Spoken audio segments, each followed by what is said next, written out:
عبداللہ بن ابی نے کہا کہ ہماری رائے تو وہی ہے جو پہلے تھی، ہم آپ کے ساتھ نہیں نکلیں گے اس لیے کہ آپ نے ہماری رائے پر عمل نہیں کیا۔ سنو، یہ سمجھنے کی بات ہے۔ افتراق پیدا ہوا، ہم تو وہی کریں گے جو ہماری رائے تھی، ہم آپ کے ساتھ نہیں جائیں گے اس لیے کہ آپ نے ہماری رائے پر عمل نہیں کیا۔ یہ کہہ کر عبداللہ بن ابی بن سلول منافقین کا سردار وہ الگ ہو گیا اور اعلان کر دیا اس نے کہ ہماری رائے والے ہمارے ساتھ ہو جاویں۔ سنو، کون ہماری رائے پر ہے، کوئی ان کی رائے پر ہے، الگ الگ ہو جاؤ۔ سنو، افتراق۔ جی ہاں، اور پھر اڑ گیا وہ، ٹھیک ہے بات ختم ہو گئی، اب کیا اڑنا اس پر؟ کون میرے ساتھ ہے؟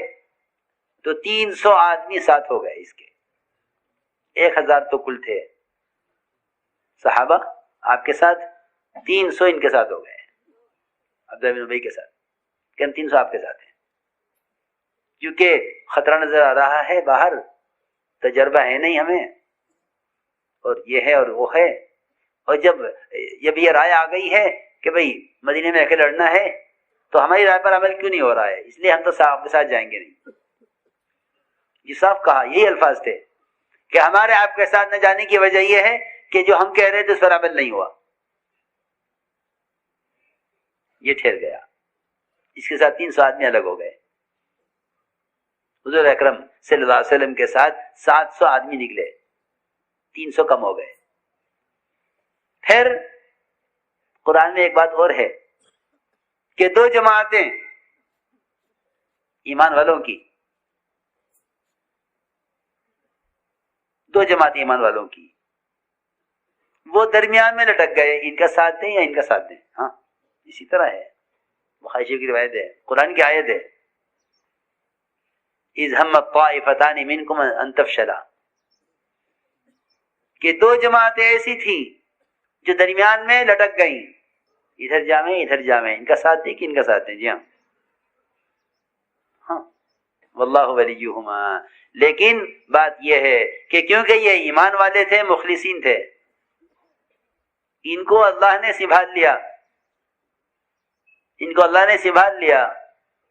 یہ جماعت یہ کہا کرتی تھی کہ اللہ نے ہماری کمزوری تو ظاہر کر دی قرآن میں، ہمیں بڑا افسوس تھا اس آیت کا کہ ہمارے بارے میں آیت نازل ہوئی اذ ہم الطائفتان منکم ان تفشلا، لیکن جب آگے اللہ نے فرمایا واللہ ولیہما تو اس سے ہمیں اطمینان ہو گیا کہ جب اللہ ہمارا والی ہے، ہمارا دوست ہے، تو اللہ ہمیں خیر کی طرف پھیر دے گا۔ چنانچہ کچھ تھوڑے سے تذبذب کے بعد، کچھ سوچ بچار کے بعد، یہ دونوں جماعتیں ایمان والوں کی یہ بھی صحابہ کے ساتھ ہو گئیں، باہر نکل گئیں، ورنہ یہ کچھ عرصے درمیان میں لٹکی رہیں کہ ہمیں کس کا ساتھ دیں۔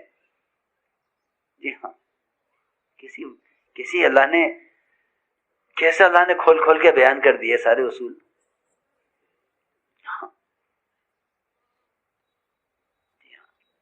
جماعت نکلی، احد کا میدان ہوا، آپ نے اپنے صحابہ کو ترتیب دیا، صحابہ کو آپ نے ترتیب دیا، اور آپ نے ایک ایسی گھاٹی جبل رمات پر جہاں سے آپ کو اندازہ تھا کہ دشمن ادھر سے حملہ کر سکتا ہے، آپ نے 50 صحابہ عبداللہ بن جبیر ان کے ساتھ متعین کر دیے ایک پہاڑ کے اوپر، فرمایا کہ تمہیں یہاں سے ہٹنا نہیں ہے 50 کو،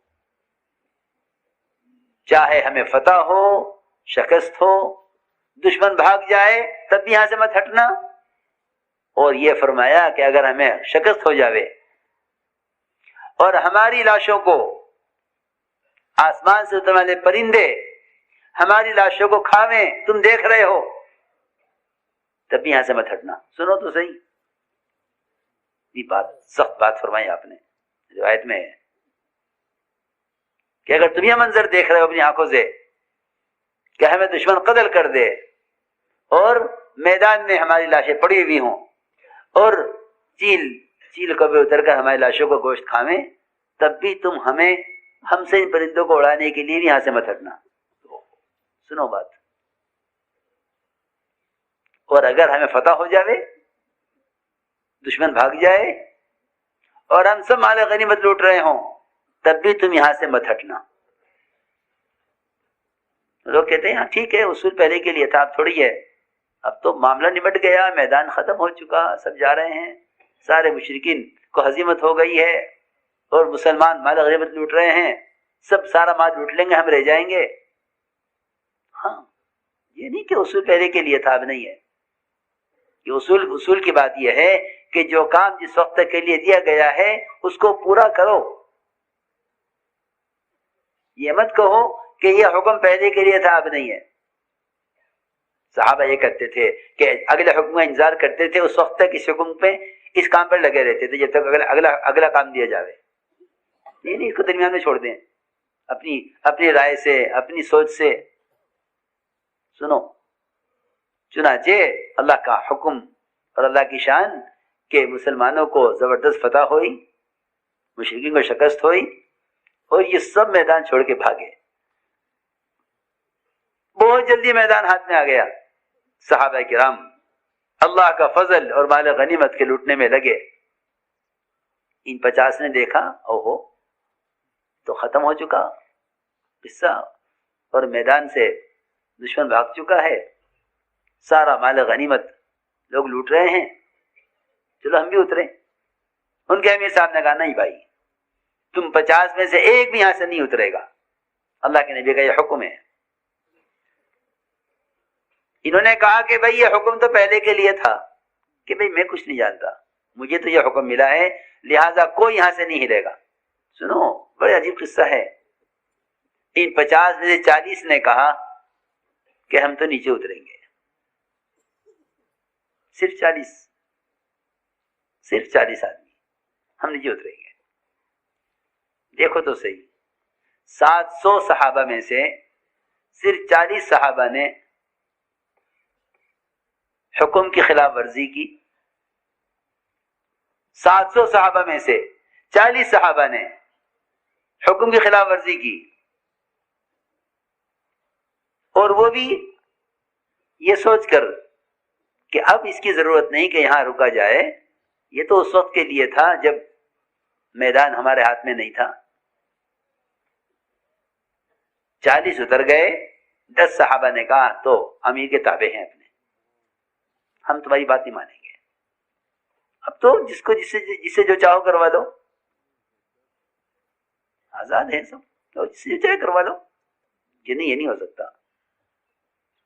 ہم تو چنانچہ 40 صحابہ وہاں سے اتر گئے نیچے, اور 10 صحابہ رہ گئے جبل رومات پر. ان 10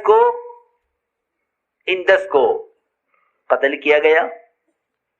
مشرکین نے آ کر اس گھاٹی کی طرف سے حملہ کیا, ان 10 کو قتل کیا, اور میدان میں ایسے آئے مشرکین پلٹ کر کہ صحابہ کو بالکل احساس نہیں تھا کہ دشمن ہماری پیٹھ پر سوار ہے. سب مال غنیمت لوٹنے میں تھے اور دشمن نے حملہ کیا. ایسی گھمسان کی جنگ ہوئی کہ مسلمانوں نے مسلمانوں کو قتل کیا اس موقع پر. کچھ پتہ نہیں کون کیا ہے, کون کہاں ہے, کون کسے مار رہا ہے. جی ہاں, مسلمانوں کے ہاتھوں مسلمان شہید ہوئے. قرآن نے کھول کر کہا ہے, وَعَصَيْتُم مِّن بَعْدِ مَا أَرَاكُم مَا تُحِبُّونَ.